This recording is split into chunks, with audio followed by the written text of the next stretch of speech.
Muhammad bin Abdullah wa ala alihi wa sahbihi mawala. Qala Allah Ta'ala fi kitabil karim wa ad'u bihi rabbi shrah li sadri wa yassir li amri wahlul 'uqdatam min lisani yafqahu qawli. Amin. Amma ba'd. Kami ucapkan selamat datang, sugeng rawuh, ahlan wa sahlan kepada beliau Haji calon haji, beliau Romo Kiai Haji Zabidi, seorang tokoh pejuang dari Madura untuk seluruh rakyat Indonesia dan bahkan dunia, dalam rangka menyadarkan para muhibin, para habib yang ada agar kembali ke jalan yang benar, jalan yang normal.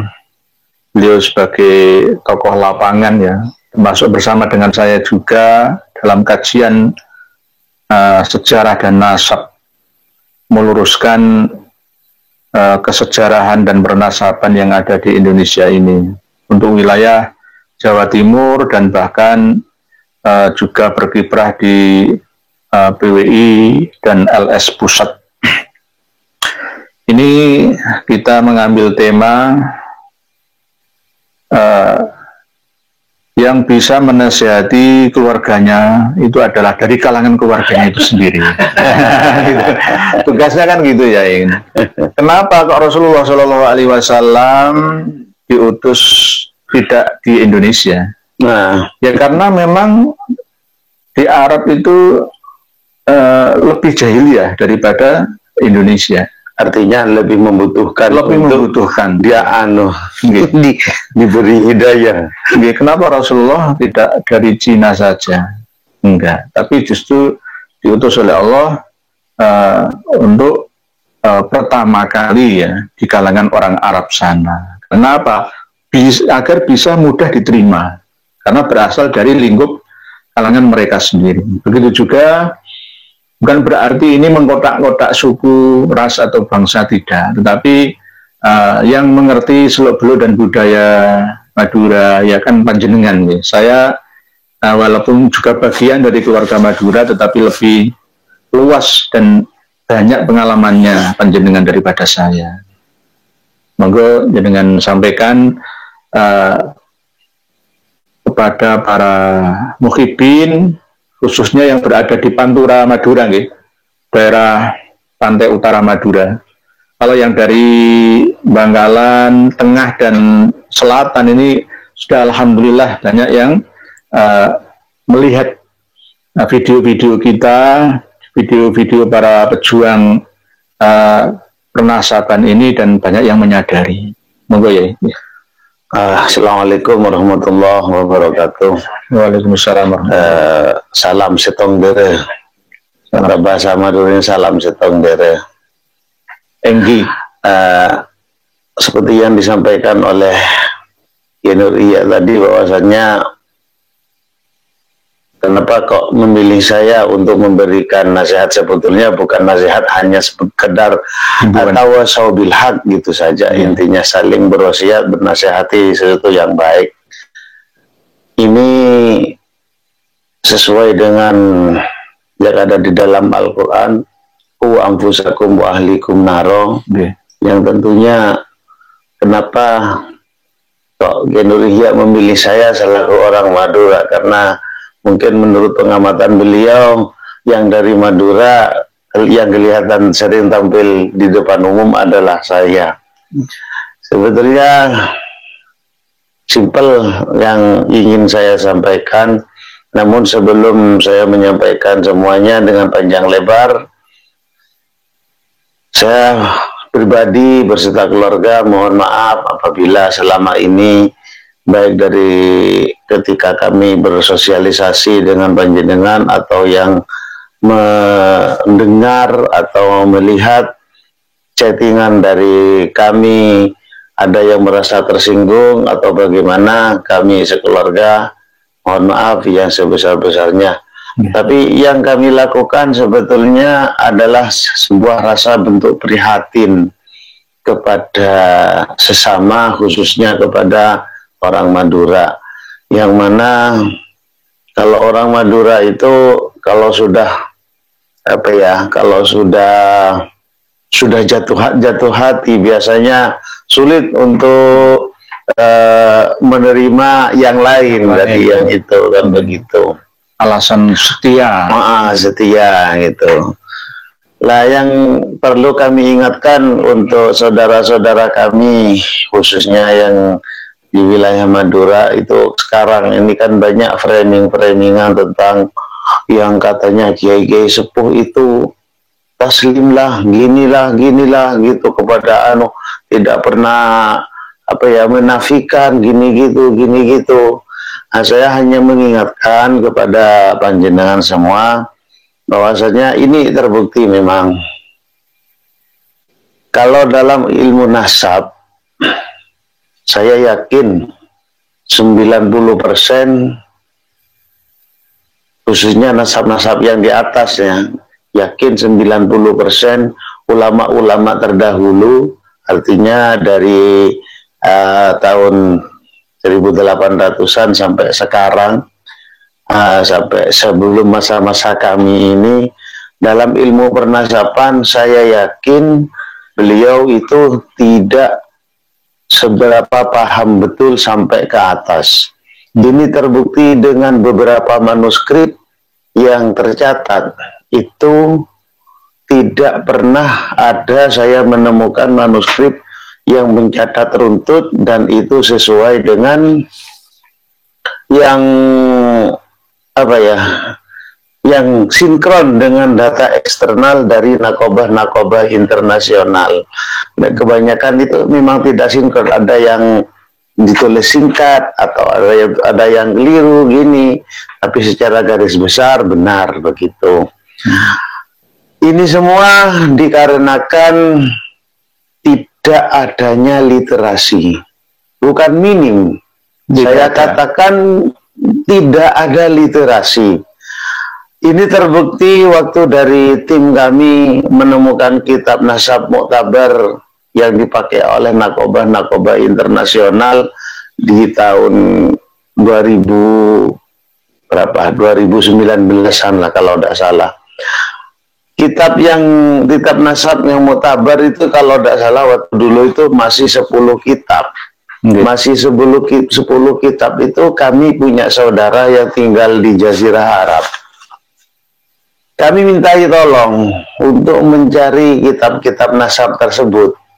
Itu loh hanya menemukan 2 kitab saja. 2 kitab saja. Ini adalah bukti itu di Jazirah Arab. Apalagi di Indonesia, di Nusantara, yang mana kita semua sama-sama tahu bahwasanya manuskrip Nusantara banyak yang diusungi oleh kolonial ke negaranya, sehingga menjadi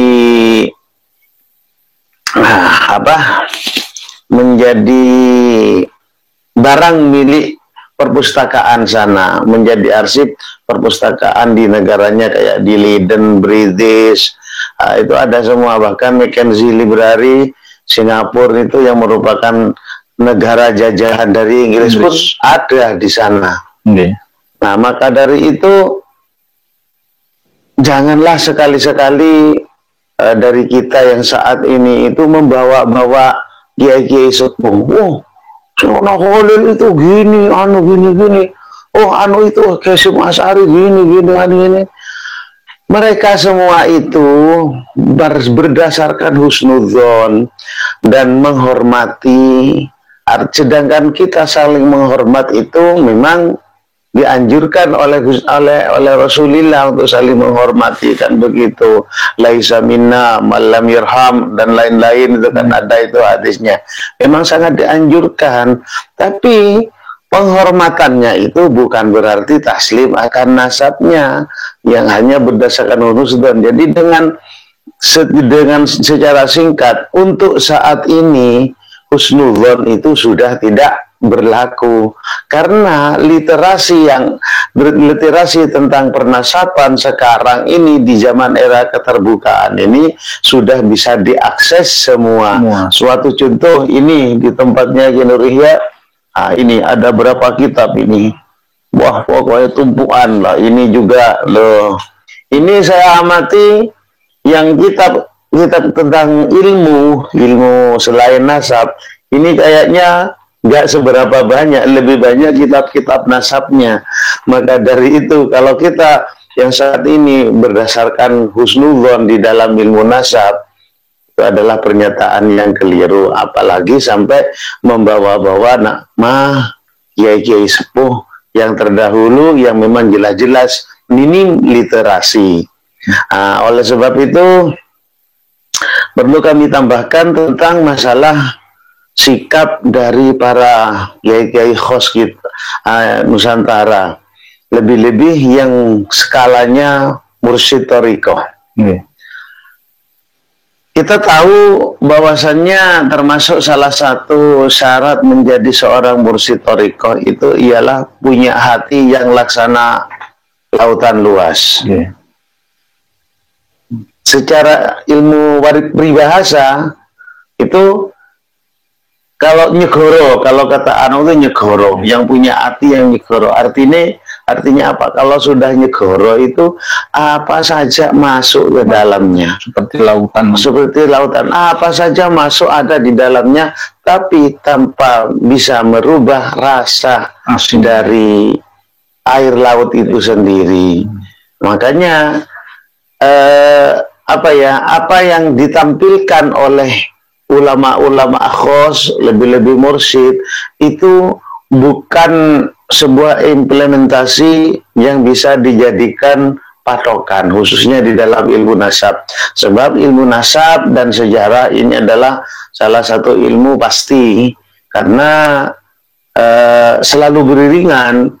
Para pelaku di nasab dalam dinasab, susunan nasab adalah para pelaku sejarah terdahulu. Maka dari itu jangan sekali-sekali lah membawa ulama-ulama khos. Mari kalau memang katakanlah ada yang keberatan dengan tesisnya Kiai Imad, atau ada yang keberatan dengan apa yang dijelaskan oleh Kiai Nur Ihya tentang masalah tidak nyambungnya nasab para habaib, itu monggo dipersilakan untuk saling koordinasi, untuk bertanya kepada beliau.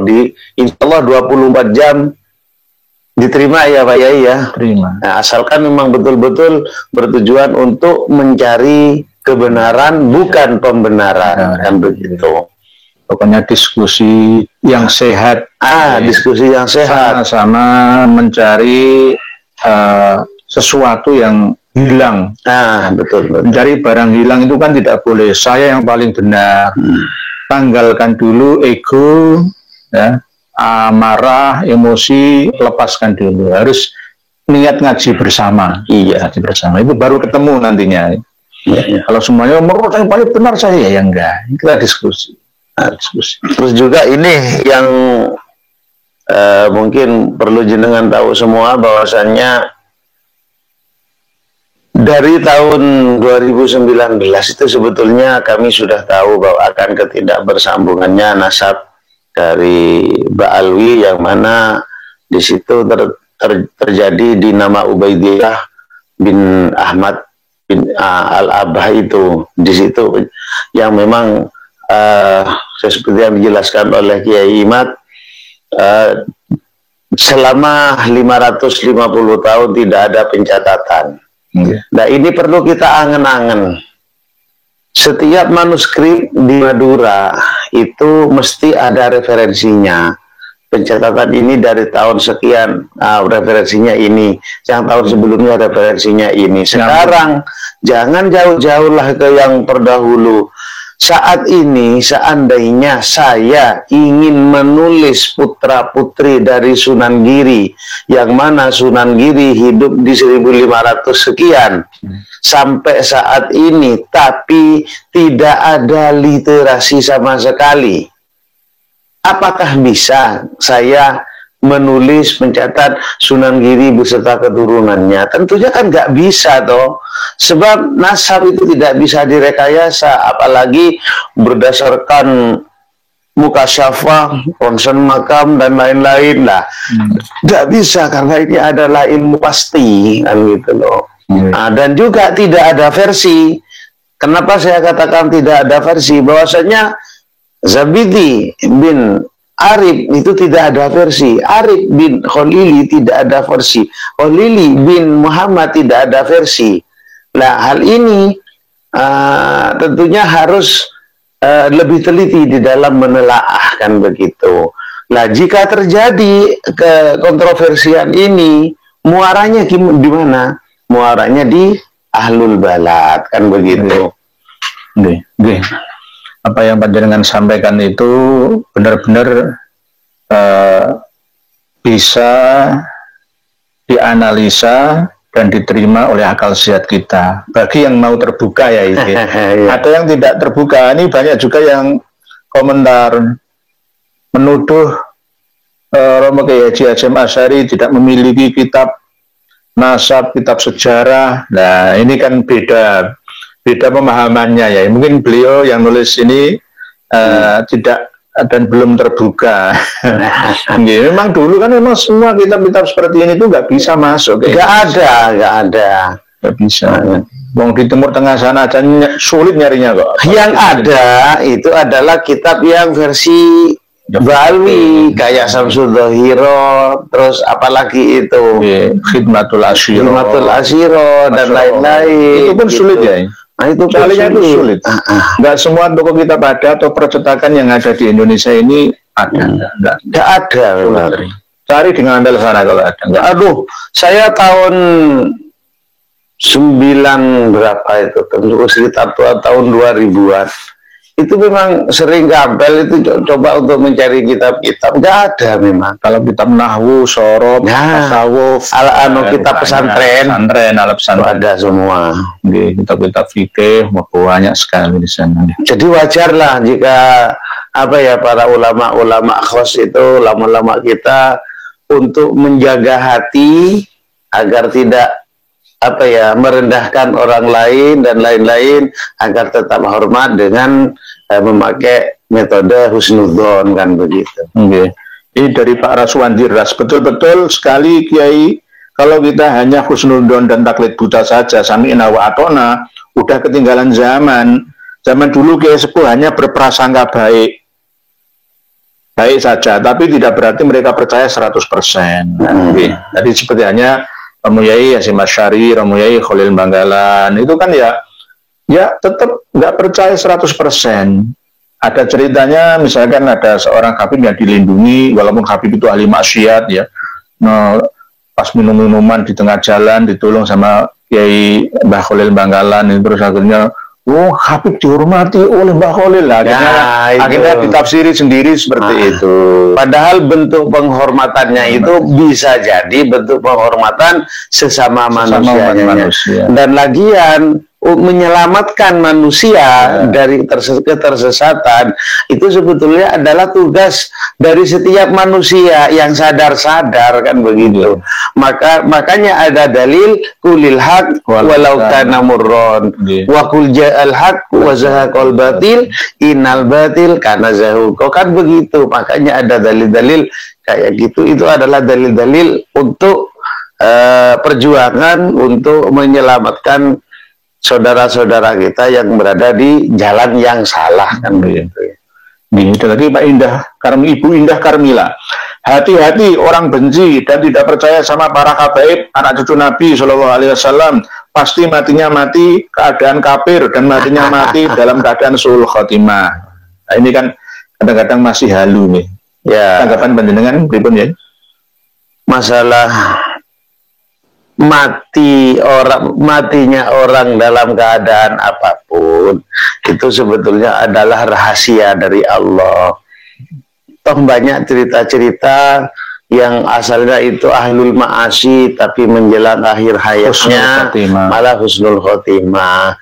Karena semua itu adalah Allah yang menentukan. Lah kalau hanya berdasarkan ini kami dianggap membenci, itu malah justru menurut saya keliru. Sebab intinya begini, Ibu ya itu. Ya, Ibu Indah Karmila. Ibu Indah Karmila ya. Intinya begini Ibu, semacam saya yang sudah tahu masalah literasi tentang masalah nasab, yang mana dulu kami itu di waktu hanya berdasarkan kitab nasab, tidak berani untuk memvulgarkan masalah ini sebelum didukung oleh data catatan Tuhan. Sebab prinsip saya, jika hanya berdasarkan catatan manusia, manusia itu mahalul khata' wa nisyan, mungkin ada kesalahan dan tidak tercatat atau bagaimana. Namun ketika secara ilmu genetika, yang juga merupakan salah satu sains yang ada yang perkembangan dari sains saat ini, lah ternyata dari segi genetika itu kok ternyata berbeda, ya tentunya jika kami masih beranggapan, maka kami yang bisa-bisa masuk neraka, Ibu, kan begitu. Karena itu adalah manin tasabah ila ghairi abihi, nah kan gitu.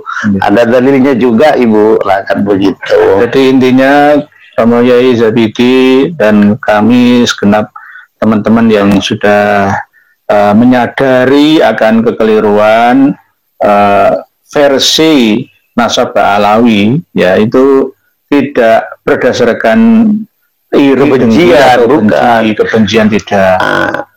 Mungkin Ibu bisa lihat di Facebook saya, Ahmad Zabidi, itu saya pernah mengulas masalah ini. Surga dan neraka itu Allah yang punya. Siapa yang akan masuk ke dalamnya, Allah lah yang menentukan. Kan begitu. Bukan yang bernasab, katakanlah bersambung kepada Rasulullah, yang secara otomatis masuk surga. Bukan. Walaupun yang bernasab bersambung kepada Rasulullah, tapi kalau perilakunya tidak pantas untuk masuk surga menurut Allah, ya tetap tidak bisa dimasukkan toh. Jadi harus masuk ke neraka. Jadi baik kealiman itu tidak bisa didapat oleh nasab. Kesolehan tidak bisa didapat karena nasab. Kemuliaan tidak bisa didapat karena nasab. Semuanya itu kealiman. Kalau ingin alim ya harus belajar. Kalau ingin mulia ya harus pandai-pandai memuliakan. Kalau ingin soleh ya harus suluk, harus banyak ibadah dan lain-lain. Bukan mengandalkan nasab. Jadi dalam hal ini, surga itu hak semua hamba Allah, baik dari kalangan siapapun, kan begitu. Dan jadi jangan dipersempitlah dalam urusan ini, kok seakan-akan kalau sudah ini dijamin masuk surga apa gimana, ya tak bisa toh. Kan gitu. Ibu Indah Karmila, bahwa ucapan atau keyakinan seperti panjenengan ini itu tepis saja, jangan diyakini. Karena keyakinan itu sifatnya netral. Yakin itu bisa positif dan negatif. Kalau ada informasi yang lebih kuat berdasarkan data, maka ikutilah data yang kuat itu. Data dan sesuai logika. Sesuai logika, ya. Kan gitu. Bukti nyata para habaib dengan kelakuannya di depan mata dapat kita lihat bersama. Itu kan sebagai ayat, ya. Ayat yang harus kita baca, kita memahaminya lalu menyimpulkannya gitu loh. Kita kan memiliki akal sehat lah, ya. Kita kok ngono ya. Ini hanya tambahan saja. Sebenarnya dari segi data referensi, dari segi sains, semua itu bisa dibuktikannya. Jadi begitu, Ibu Indah Kurnia, semoga hidayah Allah selalu menyertai Anda. Berikutnya dari Gus Aziz Jazuli Cloning, nggak bakalan ada Kang, maksudnya gimana nih? Edmund Jowo, Ibu Indah Kurnia lagi, jangan dibilang kiai nggak pantas, masa ada kiai ada rasa kedengkian sama para habaib. Loh, siapa yang bilang, siapa yang benci, kan gitu. Malah nasihati masa benci. Misalkan saya salah, dengan nasihati berarti apa benci saya. Wah, ini yang justru sayang, ya kan. Saya kan sering menyampaikan, Pak Pamungkas Pramana menasihati saya, bahkan yang dari kalangan Al-Irsyad nih yang ada di Timur Tengah sana, kalau menasihati saya Gus Dur itu sayang sama saya. Begitu. Berarti malah kalau dicuekin itu yang greget no. Iya, malah berarti nggak sayang kan gitu. Anak kita nasihati, santri, murid kita nasihati, berarti kita sayang mereka. Kan sudah jelas di Al-Quran itu tawassaw bil haq dan lain-lain itu juga adalah perintah-perintah dari Allah untuk saling menasehati itu kan gitu. Tapi kalau kiai mau dinasehati tapi Habib nggak mau, berarti coba jenengan ayo simpulkan sendiri kan gitu ya. Berarti akhlaknya bagus mana? Ya saya nggak ngalem karek kiai enggak, tapi buktinya kalau kiai dinasehati dari siapapun kalau itu benar mau kok. Saya mau, terbuka saya. Apa itu? Undur makola wala tandur mankila atau mankola. Jadi mankola itu nanti menghilangkan mankola. Jadi itu nih Bu Indah Karmila. Kantor domba.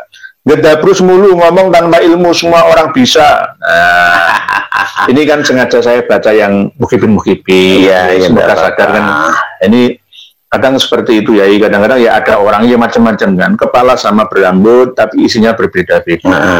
Hidayah Allah itu perlu proses. Iya betul. Kadang perlu debat terbuka, kadang perlu memperlihatkan data itu macam-macam. Iya sekarang kalau kami dalam hal ini dikatakan ngedabrus, lah kita sebanyak ini apa ini? Apakah bukti otentik kita gini gedabrus? Kan enggak dong. Lah terus sekarang mohon maaf Bapak siapa itu tadi lah, mohon maaf lah ya, ketika kayak yang tempo hari Kiai Imat melayangkan ajakan untuk membahas masalah nasab ke Robito Alawiyah, ke siapa lagi itu, ke Kiai Idrus Ramli lah kalau salah ya. Pernah ya? Pernah. Nah, ke siapa lagi itu yang dari kalangan para muhibbinnya Baim itu. Lah itu kan bukan bentuk ngedabrus. Jadi biar tidak dianggap ngedabrus, mari kita duduk bersama untuk mencari titik kebenaran, bukan pembenaran.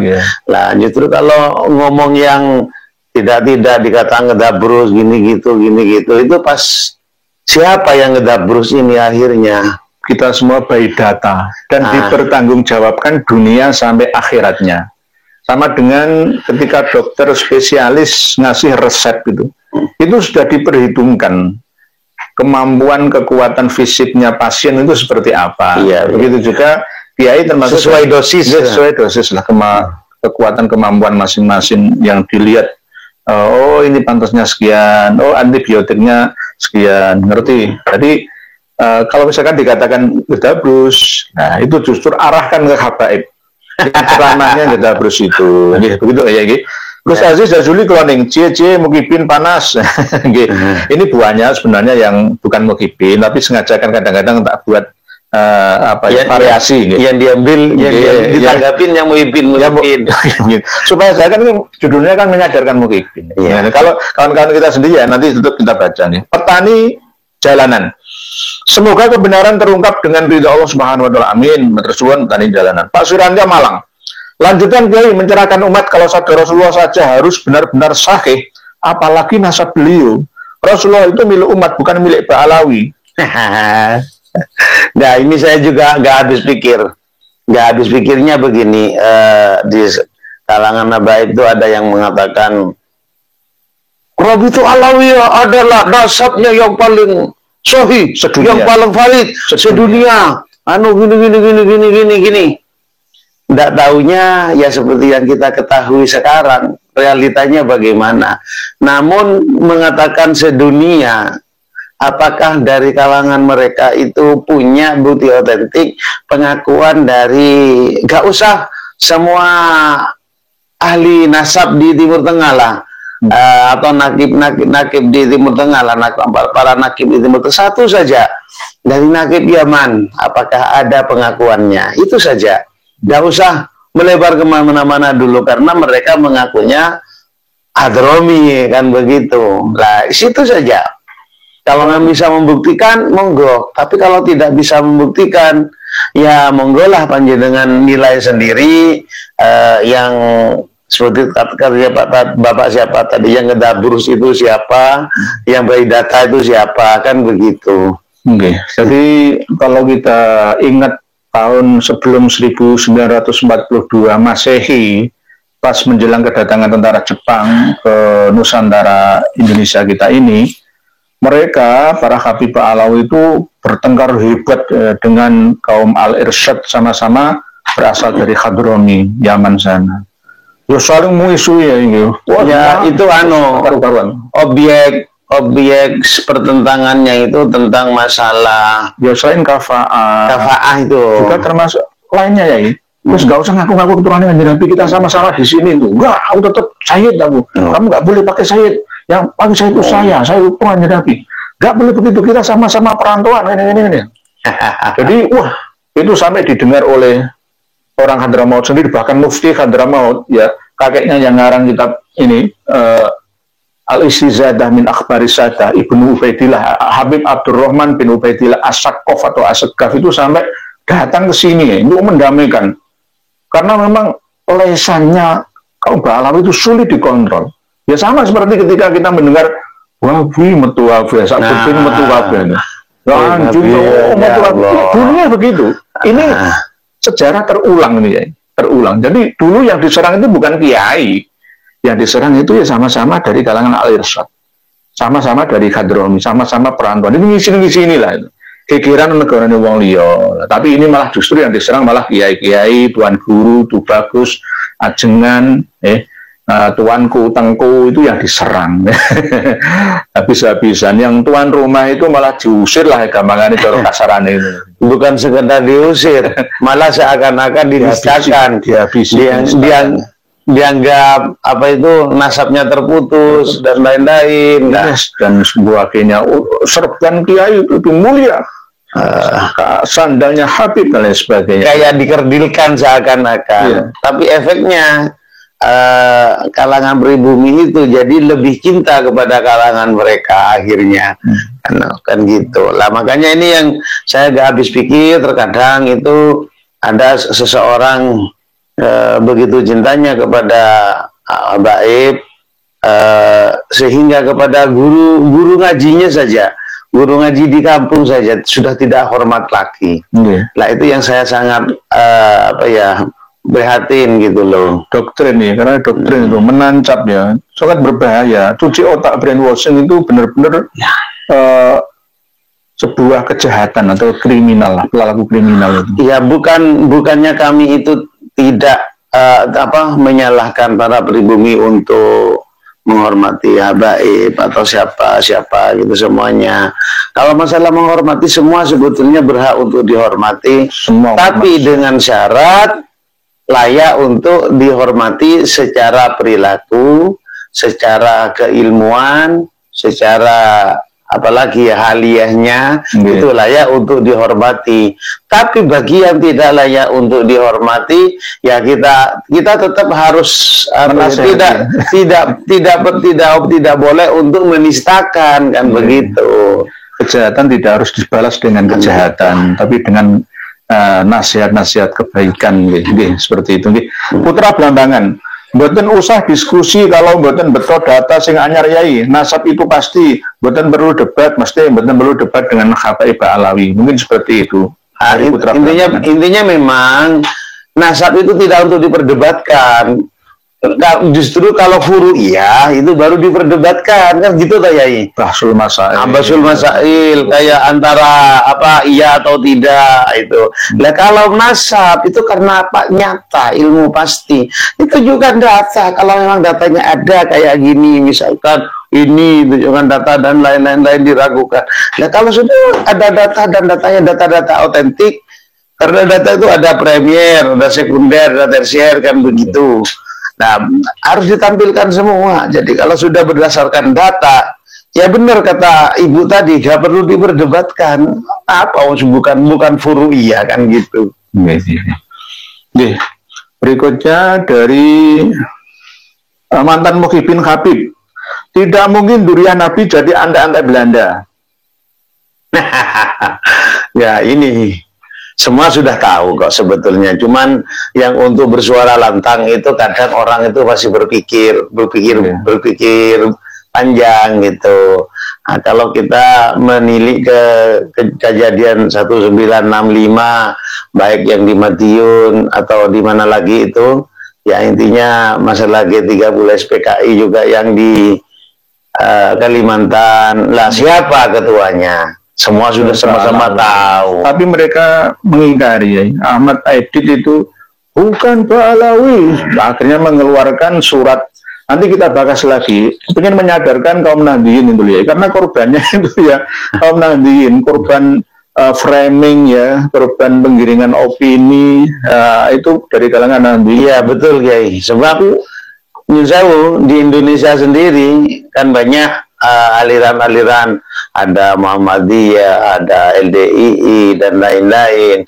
Lah yang jadi objek empuk dari para habaib Nahdliyin, tentunya yang bisa menyelesaikan masalah ini tentunya internal Nahdliyin sendiri kan begitu. Sama dengan ketika saudari Atretan TV Iring Medure masih menolak informasi dari kita ini ya, maka yang berhak menyadarkan ya panjenengan kan kayak gitu. Ya, itu tadi sama seperti ini tadi lah, kita kembali ke topik awal ya. Jadi memang dari kalangan mereka sendiri, bahasa mereka sendiri yang lebih tahu budaya mereka kayak apa. Jadi Atretan TV Iring Medure mulai dari Bangkalan sampai Sumeneb, Sapudi, Kalianget dan seterusnya, dan yang bahkan di luar Pulau Madura semuanya, bahwa tokoh-tokoh Madura itu sebenarnya sudah mayoritas lah mendukung perjuangan kita. Cuma minoritas saja yang masih perlu informasi ini kita sampaikan ya, tanpa henti ya, tanpa lelah ya. Karena ya, ini memang terbukti Kiai, di salah satu grup yang saya ikutin itu di Madura, itu kalau dulu masih ada aja, masih banyak yang menentang gini. Tapi alhamdulillah di grup tersebut sekarang itu sudah banyak dan anggotanya itu merata mulai dari Sumeneb, Pamekasan, Sampang, Bangkalan. Ternyata alhamdulillah hidayah datang dari Allah dan hati-hati mereka dibukakan pula oleh Allah. Kita ini kan hanya berusaha. Yang menentukan semuanya itu adalah Gusti Allah kan gitu. Dan alhamdulillah sampai saat ini mulai dari tahun 2019 sampai saat ini di dalam memberikan edukasi kepada masyarakat bawah, sampai saat ini saya masih belum merasa belum merasa bosan. Masih tetap semangat gitu loh Kiai. Terus saya juga begitu ya, kalau ada pertanyaan seperti tadi misalkan, kenapa Yai mengatakan Ali Kholi Kisam, mana buktinya? Ya saya akan sabar melayani namanya. Kita ini pejuang informasi kebenaran melalui literasi referensi, ya harus ya menyampaikan itu, ada datanya ini ya saya sampaikan ini. Jadi Ali Kholi Kisam. Kalau ada yang mengatakan Ali Kholi Kosam ya monggo terserah, tapi data yang asli dalam Tarikh Hadramaut juz 2 halaman 560 itu begitu isinya. Jadi tidak boleh bosan, walaupun tak ada gaji, tak ada subsidi honorarium, nah kita tetap berjalan karena lillahi ta'ala. Toh misalkan nanti sudah banyak hasilnya, masyarakat banyak tersadarkan, bukan jasa kami, bukan. Kita hanya menjalankan tugas saja. Allah yang menuntun hati para hambanya. Kita hanya menjalankan tugas saja. Ini saya melihat komentar-komentar ini antara yang mendukung sama antara yang pro dan yang kontra. Ini lebih banyak yang pro daripada yang kontra. Tadi kan sengaja tak pilih yang kontra. Ya jadi tentunya bagi yang kontra-kontra itu monggo disimak semua komentar itu dengan hati yang dingin. Itu artinya apa? Lebih masuk akal dan lebih tepat yang mana? Nah kan gitu. Sudah bisa menilai sendiri sebetulnya lah. Bukan berarti kami ini merasa benar, enggak gitu loh. Alhamdulillah ya ini. Gus Haji Jazuli Kloning banyaknya tadi Gus Haji Jazuli Kloning. Gus Hadi Jazuli tadi jam 9 juga live streaming. Nah, setelah live streaming ini ada dari Lencai Boncai. Pak Lencai Boncai ini dari Malaysia loh ya. Habis live di sampean langsung kemari Gus, nggih, monggo sami-sami. Gus Hadi Jazuli itu juga syekhi wa ustadi. Jadi sebagai bukti ketawaduan kita gitu loh. Kadang ada dari kalangan habaib yang memberi nasihat baik kepada saya akan menerimanya. Yang penting ada dasarnya, ya. Ada yang dapat dipegang dari ucapannya, saya menerima. Tidak semua Mbak Alawi itu 100%, ada 1%. 90% memang gedabrus, tapi 1%-nya ini ada. Ya intinya undur makola wala tandur man. Ya, lihat kan ya, lihatlah yang diucapkan. Jangan lihat siapa yang mengucapkan. Saya kadang-kadang ditantang orang non-muslim ya dengan nasihat ya. Saya ambil positifnya. Nasihatnya apa? Kenapa umat Islam abad ini itu terbelakang? Ya saya nggak sakit hati ya karena faktanya begini gitu loh. Terbelakangnya di mana? Oh, yang menciptakan semua alat-alat canggih, ilmu dan teknologi dikuasai oleh non-muslim semua. Ya saya jawabannya, saya menyalahkan diri saya sendiri dan teman-teman Muhibin. Karena apa? Muhibin di jamaah juga gelem, gitu loh. Di doktrin ini akal sehatnya nggak dipakai, gitu. Akhirnya apa? Ya nggak bisa berkembang. Buntu. Generasi muda yang harusnya itu berpikiran maju ya, ke depan kok malah nggak mau maju mundur, malah tambah sinengannya ziarah kubur dok. Hal-hal dok, gak gelem sinau, gak gelem belajar, gak gelem sekolah. Ya akhirnya ya mundur terus. Kapan bisa maju? Oke, mau hal oke. Ayo dibaan berjanjinan monggo, tapi ayo seimbangkan antara sains dan agama. Logika dan dogma harus bersaing bersama, seiring sejalan gitu. Nih. Terus berikutnya dari Muji, Ibu Muji. Ninja bantai kiai mana? Ada Habib Tarim Yaman ikut di bantai, yang ada kiai kampung. Ya itulah intinya apa ya, di zaman-zaman bukan zamannya ninja, termasuk sebelumnya itu siapa saja yang dibunuh, itu kan ada semua sebetulnya, datanya ada semua. Mayoritas itu GNU. Dan bahkan saya saya itu tahun 2000 ya 2000-an lah ya, sebelum 2099 itu ya dapat ancaman dari ninja juga. Padahal saya hanya seorang guru ngaji pada waktu itu, ya ngajar dinia, ngajar abata saja khodada, itu dapat ancaman juga. Yang akhirnya saya harus mengasah keterampilan ilmu bela diri yang kami pelajari dari pesantren dan guru-guru saya dulu. Dari Gus Maksum Jawari untuk jaga diri, antisipasi. Padahal lama nggak kami geluti ya, saya tinggalkan zamannya aman, ono polisi, ono TNI. Akhirnya kalau hal-hal genting seperti itu ya, maka bagaimana lagi, harus siap menghadapi gitu. Terus berikutnya Osman bin Wilhelmina Yuyaki. Habib Pak Alawi sudah kehabisan argumen. Dia punya ya? Ya 12 pertanyaan Kiai Imat aja sampai sekarang masih belum ada antitesisnya sama sekali. Ya sudah jelas lah, tidak perlu dibahas itu. Mereka bantahnya mungkin dengan marah-marah atau ancaman nih tadi. Ancaman, neraka, murtad, kafir, matinya, dan lain-lain. Bahkan ini anak ngeri lagi. Berita Kamila, anak hasil zina atau hasil hubungan gelap pasti tidak akan pernah percaya sama para habaib. Tadi dengan itu anak hasil zina, saya juga anak hasil hubungan gelap. Ya mesti kita ini dituduh kita anak hasil zina. Anak hasil hubungan gelap karena waktu berhubungan badan orang tua saya itu lampunya dimatikan. Gitu loh. Nah inilah kadang-kadang Ibunda Karmila itu ya ono wae, kadang-kadang ya seperti itu. Jadi dinamikanya manusia ciptaan Allah tentunya bermacam-macam dan komplit. Itulah kuasa Allah. Gitu. Diperlukan hati yang lapang, di seluas lautan itu tadi ya. Jadi kita memang menghadapi ya antara dan pro dan yang kontra itu ya tetap harus dengan lapang dada, nggak boleh dengan marah-marah, nggak boleh dengan ancaman. hanya saja mungkin belum dapat hidayah. Ya. Dan tetap kita doakan. Cocok itu Kiai. Sebab dulu waktu awal-awal dari mengangkat masalah ini, itu kan dulu awal-awal itu minim personil. Minim personil. Jadi terpaksa saya harus selalu aktif di sosmed itu. Nah, di Facebook atau apa itu saya tetap aktif gitu. Komentar gini.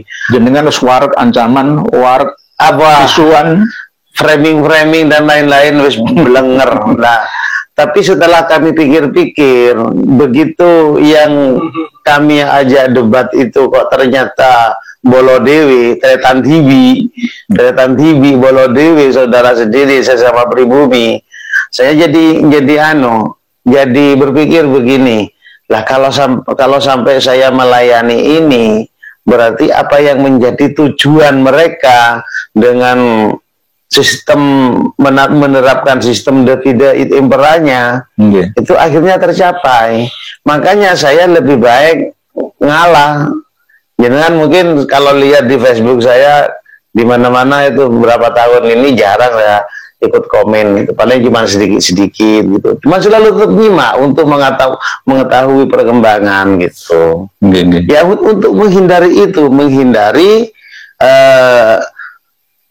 perselisihan dengan sesama, diadu domba, agar tujuan mereka mengadu domba kita itu tidak tercapai, kan gitu. Ingatlah korban G30 SPKI setelah 6566 itu siapa? Kita ini ratusan ribu ya.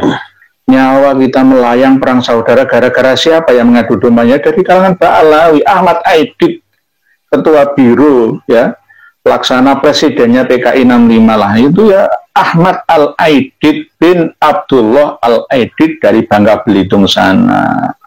Leluhurnya berasal dari Tarim Hadramaut, ya Pak Alawi itu. Masa kita lupa itu? Tahun 65 bulan Oktober, peristiwa di Cemeduk, Juring, Banyuwangi, ini Ansor Banser dihabisi. Mbak Indah Kamila ini kalau dilihat dari kata-kata screenshot lah, ini kayaknya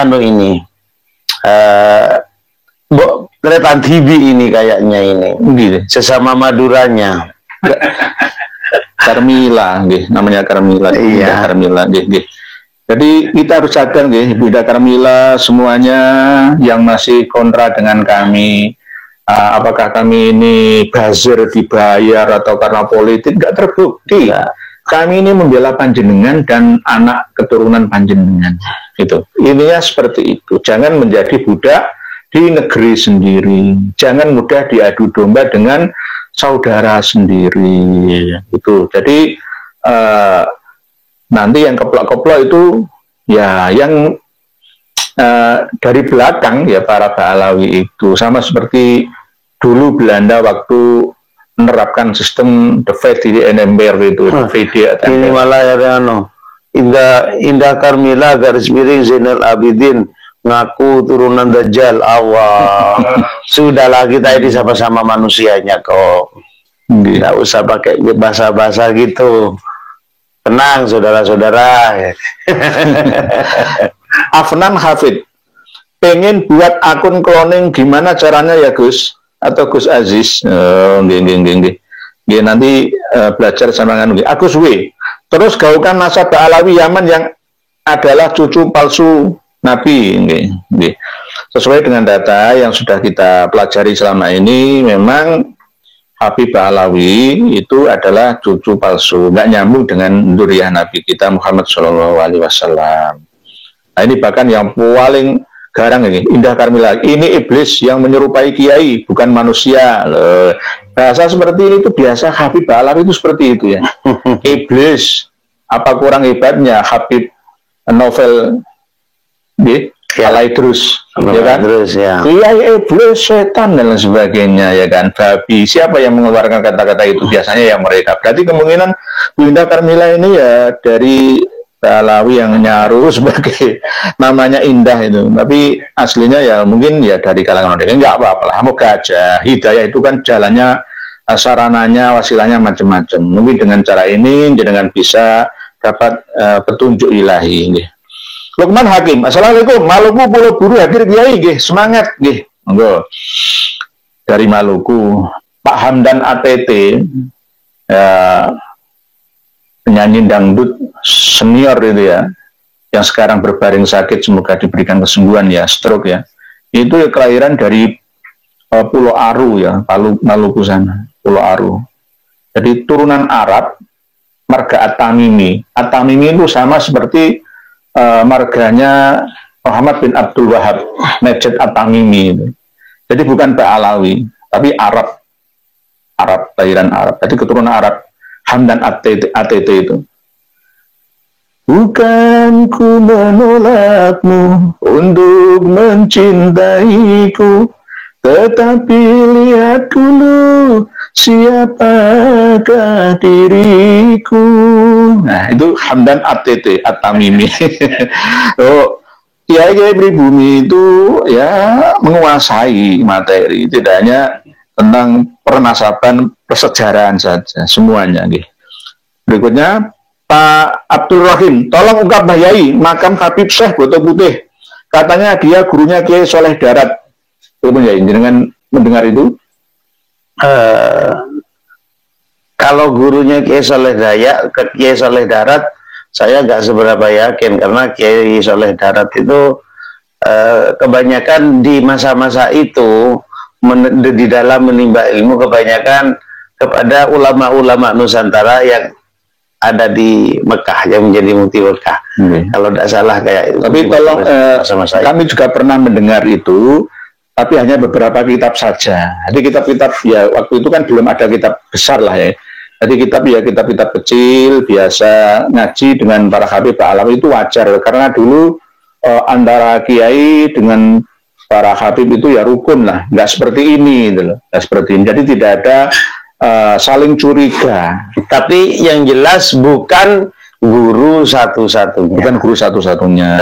Sebab seperti suatu contoh kayak siapa, Syekhona Khalil itu pernah mondok di Cangaan Bangil, pernah mondok di Sidogiri, di Probolinggo, di mana lagi itu, habis itu ke Mekah.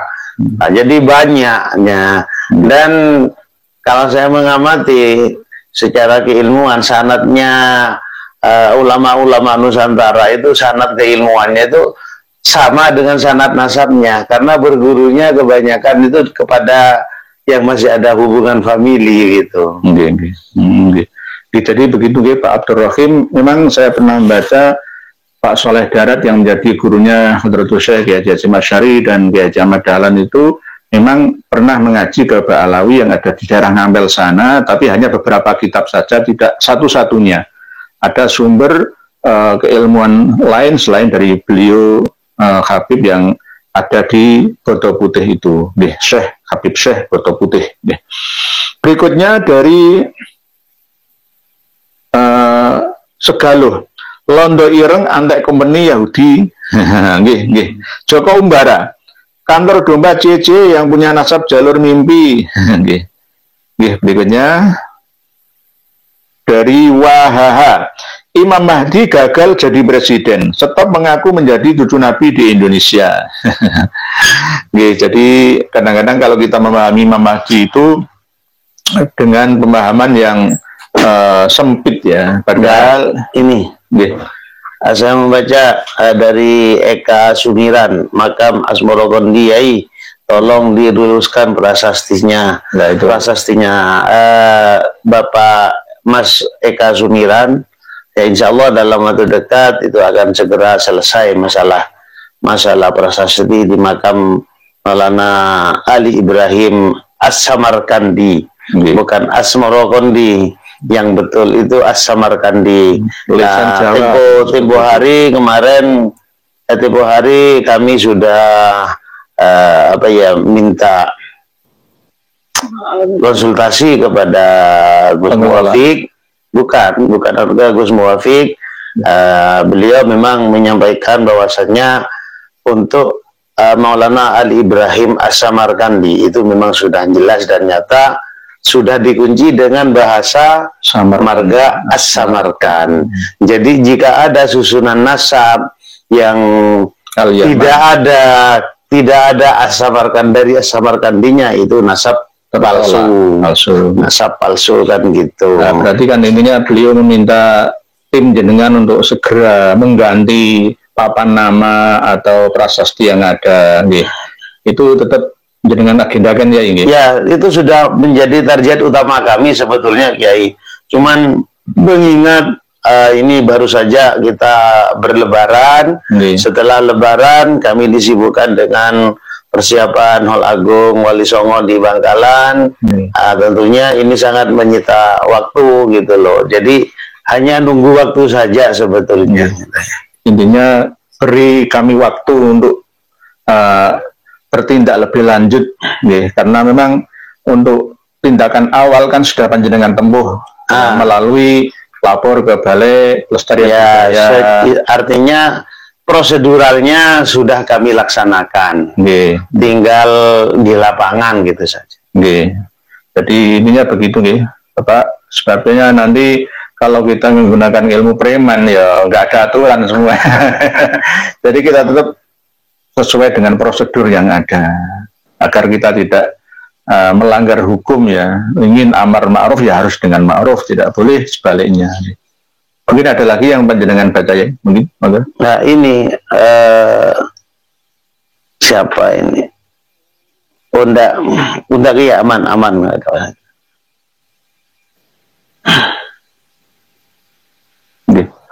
Nah ini tadi sama nganu ya, pun di kode sama admin closing statement. Ya karena sudah 1 jam. 1 jam nggak terasa, Masya Allah. Subhanallah. Alhamdulillah panjenengan masih setia di live yang kedua ini, bisa mencapai ribuan yang mengikuti. Terima kasih. Walaupun banyak juga yang kontra dengan kami, tetap kami mendoakan semua yang kontra ataupun yang pro dengan perjuangan ini, semoga semuanya sebagai hamba Allah. Ya intinya begini, Kiai. Yang kontra-kontra ini adalah kalau kami pribadi menilai atau menganggap mereka itu adalah ladang bahala sebetulnya. Ladang bahala untuk diingatkan. Tawasau bil haq, mendapatkan bahala ya ketika kami menyampaikan sesuatu yang hak kepada yang kontra, walaupun itu tidak diterima dengan baik, insya Allah pahala tetap ada. Hanya menunggu waktu saja.